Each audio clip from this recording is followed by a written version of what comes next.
യഹൂദിയായിലെ ഒരു ഗ്രാമത്തിൽ ഒരു ധനുമാസത്തിൻ കുളിരും രാവിൽ രാപാർത്തിരുന്നു രജപാലകർ.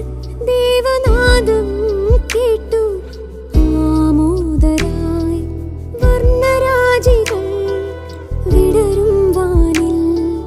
വെള്ളിമേഘങ്ങൾ ഒഴുകും രാവിൽ. താരക രാജകുമാരിയോടൊത്തന്നു തിങ്കൾ കലപാടി ഗ്ലോറിയ. അന്ന് തിങ്കൾ കലപാടി ഗ്ലോറിയ.